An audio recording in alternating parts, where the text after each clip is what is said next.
Actor, singer और अभी के लिए आरजेडी के उम्मीदवार खेसारी लाल यादव ने आज छपरा में जंगल राज से लेकर मंदिर पॉलिटिक्स तक एनडीए के नेताओं को घेरा। मंदिर के साथ अस्पताल, शिक्षा और रोजगार पर जोर देने वाले खेसारी ने आज एक और चैलेंज दे दिया। तो मैं चाहता हूं कि आप 200 मंदिर बिहार में बना डालिए और आप एक बच्चे का भविष्य तय करके बता दीजिए और दिखा दीजिए कि आपने कितने बच्चों का भविष्य उस मंदिर से किया है। आज यूपी के मुख्यमंत्री योगी बिहार वालों को आरजेडी का जंगल राज गिना रहे थे। जंगल राज और गुंडा राज ये आरजेडी और कांग्रेस की पहचान है। जवाब में खेसारी ने योगी को जंगल राज पर घेरा, लेकिन विरोधी नहीं, गार्जियन बताकर।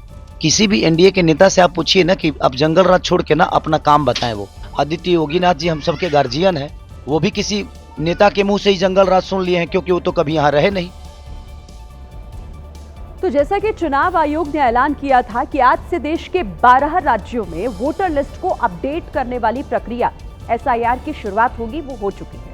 इसके लिए ब्लॉक चुनाव अधिकारी घर घर जाकर लोगों की जानकारियां जुटा रहे हैं।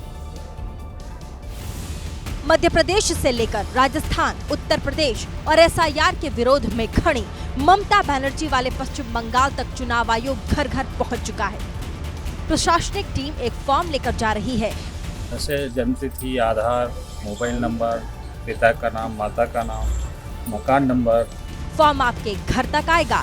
उसके बाद इस फॉर्म को फिल करना है और एक फोटो लगानी है इसके साथ में, जिसका बैकग्राउंड व्हाइट कलर का होना चाहिए और सारी इन्फॉर्मेशन फिल करके इस फॉर्म को सबमिट करना। जमा होने के बाद पहले से मौजूद वोटर लिस्ट से आपकी डिटेल्स मिलाई जाएगी। फिर 7 फरवरी को फाइनल वोटर लिस्ट जारी की जाएगी।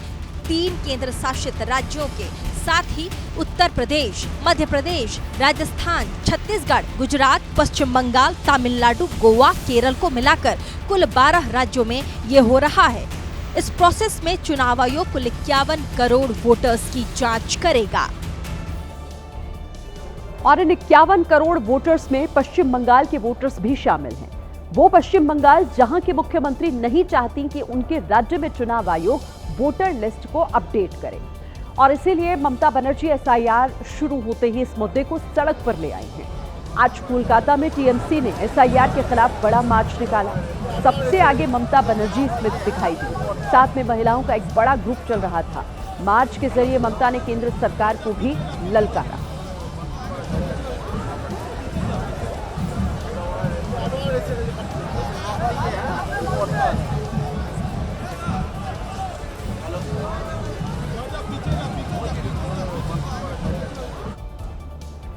छत्तीसगढ़ के बालौदा बाजार में उस वक्त हड़कंप मच गया जब कई फीट गहरे कुएं में 3 हाथी गिर गए। कई घंटे के ऑपरेशन के बाद इन हाथियों का रेस्क्यू किया गया। पानी से भरे गहरे कुएं में गिरे हाथी बाहर आने के लिए छटपटाते नजर आए। हाथियों की चिंगाड़ गांव में काफी दूर तक सुनाई दे रही थी। तस्वीरें छत्तीसगढ़ के बलौदा बाजार के हरदी गांव की हैं, जहां रात के अंधेरे में हाथी इस गहरे कुएं में गिर गए, जिसमें हाथी का एक बच्चा भी था। फरीदाबाद में एक सिरफिरे नाबालिग छात्रा को सिरफिरे ने गोली मार दी। गोली लगने से छात्रा गंभीर रूप से घायल हो गई। वारदात के बाद आरोपी मौके से फरार हो गया और इस घटना का सीसीटीवी फुटेज सामने आया है। आरोपी आया और उसने 2 सहेलियों के साथ जा रही लड़की को 2 बार गोली मार दी। जैसे ही छात्रा आरोपी के पास पहुंची, उसने लड़की का रास्ता रोका और देसी कट्टे से 2 फायर किए। गोली लड़की के दाहिने कंधे और हाथ पर लगी। वारदात के बाद आरोपी कट्टा मौके पर फेंककर बड़े आराम से बाइक चलाते हुए फरार हो गया। गोली लगने की आवाज सुनकर आसपास के लोग गली में बाहर निकल आए। उसी गली में दुकान चलाने वाली महिला ने नाबालिग को खून से लथपथ देखा तो लोगों की मदद से उसे फौरन निजी अस्पताल पहुंचाया। वो चिल्लाई थी, हम सोचे किसी ने बम फोड़ दिया गली में। ओके है तो उसको देख डर के उससे मुंह में खून देखा इसके पापा ने, तब वो नीचे भाग के आए। हम लोग खाना खाते उस टाइम 5 बजे थे। आरोपी लाइब्रेरी से ही उसका पीछा कर रहा था। अब पुलिस उसे तलाश रही है। इधर स्विट्जरलैंड के ज्यूरिख में एयरपोर्ट पर एक बहुत बड़ा हादसा होते होते बच गया। मौका था एक विमान की लैंडिंग का। लैंडिंग के दौरान यूनाइटेड एयरलाइंस के विमान का बैलेंस बिगड़ता चला गया। रनवे पर प्लेन के पहिए तो टच हो रहे थे, लेकिन बार बार प्लेन आगे बढ़ रहा था। कई कोशिश के बाद भी जब बात नहीं बन पाई तो पायलट ने दोबारा आसमान की तरफ प्लेन उड़ाया।